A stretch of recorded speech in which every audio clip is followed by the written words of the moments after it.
Assalomu alaykum. Bugungi mavzuyimiz yurak qon tomir sistemasiga salbiy ta'sir ko'rsatuvchi faktorlar haqida bo'ladi.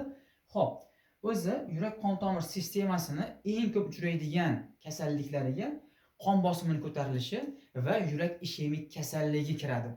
Ya'ni qon bosimi qachon ko'tariladi? Qachonki qon umumiy hajmi ko'payib ketgan vaqtda, qon tomirining hajmiga nisbatan qonning umumiy hajmi ko'payib ketgan vaqtda yuz beradi va yana qachon qon bosimi ortadi? Qachonki qon tomirlarimizning hajmi kichraygan vaqtda, ya'ni qon miqdori o'zi, qon miqdori, ya'ni qonning suyuq qismi, plazma qismi, umumiy olganda qon miqdori normada, lekin qon tomirlarimizning ichki yuzasi, qon tomirlarimizning radiusi kichkina bo'lgan vaqtda yuz beradi. Ya'ni buni normal qon tomiri deb oladigan bo'lsak, buni o'sha qon tomirining radiusi kichraygan holat deb olamiz. Xo'p, yana qachonki yurak qon tomir stenokardiya ishemik kasalliklari qachon yuz beradi? Qachonki yurak muskullariga buni yurak deb oladigan bo'lsak, mana bu katta qon tomir, aorta qon tomiri. Bu aorta qon tomiridan butun tana va a'zolar qon bilan ta'minlanadi. Yurak ham bitta a'zo, buni hammamiz yaxshi bilamiz. Yurak ham oziqlanishi kerak. Bu oziqlanish qayerda ro'y beradi? Aorta qon tomirimizning ikkala yonida, ikkala chetida, ya'ni butun a'zo va to'qimalarga qon tashib beruvchi aorta qon tomirining ikki chetida maxsus toj arteriyalari, ya'ni yurak muskullarini qon bilan ta'minlovchi qon tomirlarimiz bor. Mana shu qon tomirlarda tiqilish bo'lishligi yurak ishemik kasalligiga olib keladi. Ya'ni xo'p, mana shu joyga misol uchun qon kelmayapti. Mana shu joy ishemik zona hisoblanadi. Ya'ni qon yaxshi yetib bormagan zona hisoblanadi. Bunga mana shu aorta, mana shu koronar qon tomirlari, yurak muskullarini qon bilan ta'minlovchi qon tomirlari tiqilish bo'lishligi sababchi bo'ladi. Endi bu tiqilishga nima sababchi bo'ladi? Yoki qon hajmining ko'payib ketishiga sabab nima?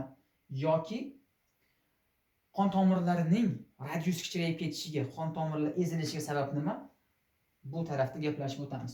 Ya'ni birinchi navbatda sutkalik tuz miqdori, ya'ni 2,3 mg sutkada 2,3 mg dan, ya'ni kichkina choy qoshiqdan o'tmaslik kerak. Sabab nimaga? Sabab xo'p, natriy xlor, ya'ni tuz qancha ko'p iste'mol qilsak, tuz molekulalari bilamiz, natriy xlor atrofida ko'plab suv molekulalarini tashib yurish xususiyati bor. Ya'ni natriy xlorda qo'li bor desak, o'zi bilan birgalikda suv molekulalarini tutib yuradi. Qancha ko'p tuz iste'mol qilsak, shuncha ko'p suv ushlab qolinishi bo'ladi va qon hajmini ko'payib ketishiga olib keladi va qon bosimini oshirib yuboradi. Keyingisi kunlik yog' miqdori, zararli yog'lar, hayvon yog'lari. Xo'p, zararli yog'lar qaysilari kiradi? Ya'ni low density lipoprotein deyiladi, ya'ni past zichlikdagi lipoproteinlar. Bunga har qanday hayvon yog'lari, qo'y yog'i bo'lishligi mumkin, mol yog'i, trans yog'lar bo'lishligi mumkin. Shu yog'larni ham me'yorda iste'mol qilishimiz kerak. Agarki kimda kim yurak ishemik kasalligi yoki qon bosimi bilan muntazam davolanib yuradigan bo'lsa, bu mahsulotlar cheklashimiz muhim ahamiyatga ega.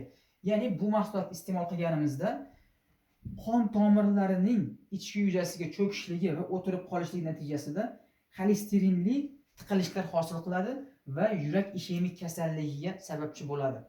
Xo'p, keyingi faktorimiz desert, ya'ni kunlik shirinlik miqdorining oshib ketishligi.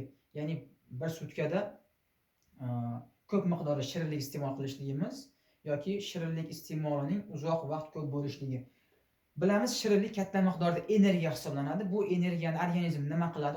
Ortiqcha energiyani shunchaki chiqarib yubormasdan jigar va muskulga zaxira sifatida to'playdi. Ya'ni yog', oqsil sifatida, glyukoza, sahar sifatida to'playdi va insonni semirishiga olib keladi. Keyingisi alkogol iste'moli. Tajribalardan shu narsa ma'lum bo'lganki, kunlik alkogol iste'moli, ya'ni spirtli ichimlikning kunlik iste'moli surunkali qon bosimi kasalligini 14% gacha orttirishligi tajribalarda isbotlangan. Keyingisi chekish. Smoking, chekish. Xo'p, chekish o'z navbatida nafas yo'llarini surunkali yallig'lanish kasalliklarini chaqirishi bilan birgalikda qon tomirlarining ichki yuzasini ham yallig'lantirishga olib keladi. Yallig'langan joyda bilamiz, tromb hosil bo'lish ehtimoli katta bo'ladi. Xo'p, oxirgisi semizlik. Semizlikda bilamizki, xo'p, semiz insonda yog' miqdori ko'p bo'ladi va yog' atrofdan qon tomirlarini ezishni boshlaydi. Ya'ni qon tomirlarining ichki yuzasi torayadi va qon bosimini ko'tarilishiga olib keladi. Semizlik. Xo'p, endi yana bitta profilaktika. Haftasiga 150 daqiqadan 300 daqiqagacha piyoda yurishlik yurak qon tomir sistemasiga yurak qon tomir sistemasi xavfini kamaytirishlik isbotlangan. Haftasiga 150-300 daqiqa piyoda yurishlik. Yugurish ham emas, suzish ham emas, piyoda yurishlik bu isbotlangan narsa. Rahmat.